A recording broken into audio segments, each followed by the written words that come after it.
Hello guys, मी योगिता तुम्हा सर्वांचं Yogita study सेंटरमध्ये स्वागत करीत आहे। आता आपण सर्कलमधला एक जो महत्त्वाचा थेरम आहे तो पाहणार आहोत। आपल्या थेरमचं नाव आहे इन्स्क्राइब अँगल थेरम। तर थेरम काय तो समजून घेऊया। The measure of an inscribe angle is half of the measure of the arc intercepted by it. मी तुम्हाला ह्याच्या अगोदरच्या व्हिडिओमध्ये इन्स्क्राइब अँगल आणि त्याच्याबरोबर तयार झालेला इंटरसेप्टेड आर्क कसा दिसतो, काय असतो ते समजावून सांगितलेलं होतं। त्याचंच रिलेशन इथे दाखवलेलं आहे। इन्स्क्राइब अँगल जो आहे तो इंटरसेप्टेड केलेल्या आर्कच्या हाफ असतो।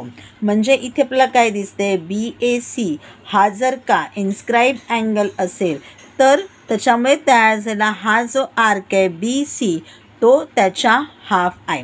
म्हणजे जर का BC काही असेल तर त्याच्या हाफ तुम्हाला अँगल BAC मिळणार आहे। हेच आपल्याला प्रूफ करायचं, हे आपल्या थेरमच्या आधारे समजून घ्यायचं आहे। Given in a circle with centre O angle BAC is inscribe in an arc BAC। Arc BDC is intercepted by the angle.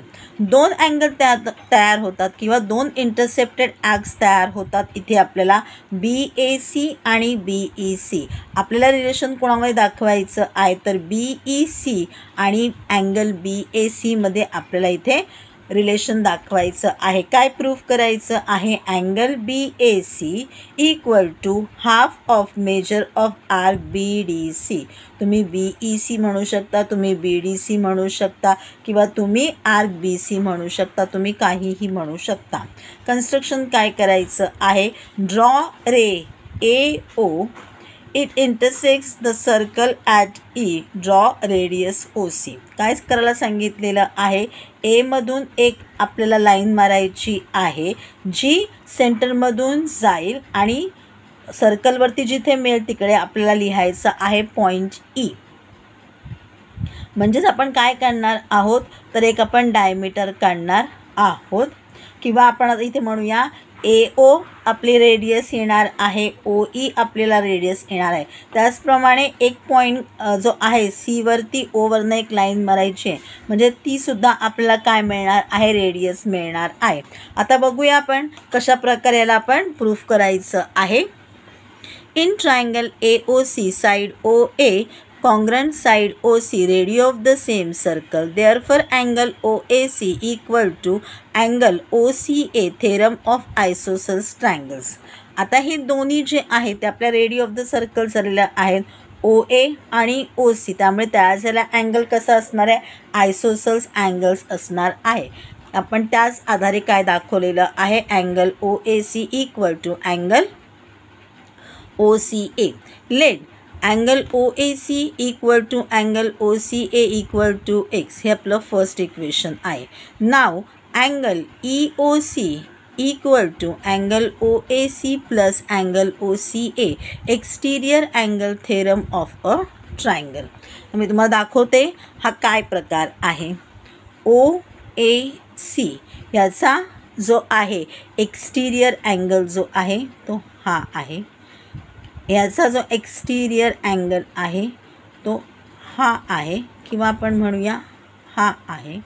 तर ते कसे येता आहे, त्यांचा जो काही आपल्याला अँगल मिळतो, पण x पकडला, हा x पकडला तर तो कसा येणार आहे, तर त्याची जी थेरम, त्याची जी बेरीज आहे, त्याची जी सम आहे ती आपल्या ह्याच्या एक्सटिरियर अँगल एवढी येणार आहे, थर्डच्या एक्सटिरियर अँगल तेवढी येणार आहे।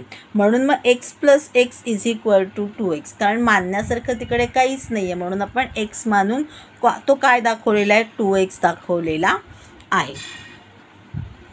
बघा ते तिथे लिहून दाखवलं आहे x square plus x square is equal to 2x square, but angle EOC is a central angle. आता तयार झालेला जो अँगल आहे EOC हा कसा आहे, सेंट्रल अँगल आहे, त्याच्यामुळे त्याच्यामध्ये जो आर्क तयार झाला आहे EC तो सुद्धा तेवढाच येणार आहे।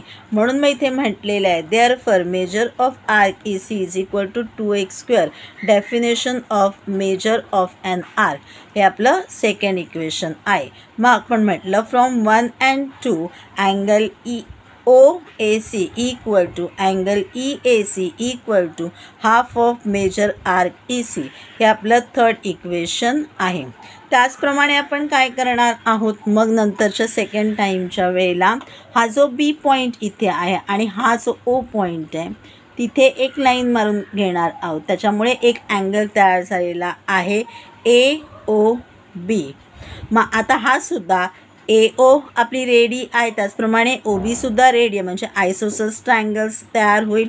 त्याच्यामुळे आपण ह्याला पुन्हा परत 2x पकडणार आहोत.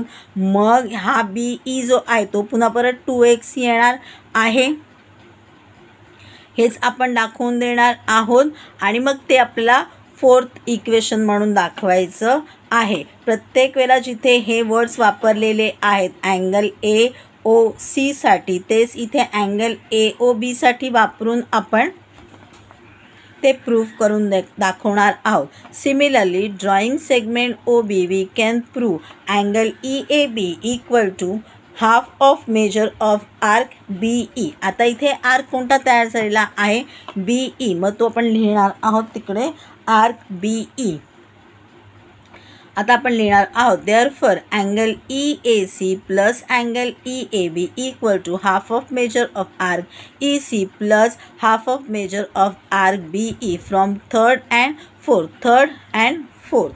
आता ई ए सी आणि E A B, E A C E A B तयार झालेला अँगल कुठला आहे, तर तो आहे बी ए सी. मग आपण इथे लिहून घेतला अँगल बी ए सी. आता इथे दोन पुन्हा आर्क आहेत ई सी आणि बी ए, म्हणजे तयार झालेला आर्क काय आहे, बी सी. मग तोच आपण एकत्र लिहून घेऊ, म्हणजे मग काय होईल, angle B A C equal to half of measure of arc B C.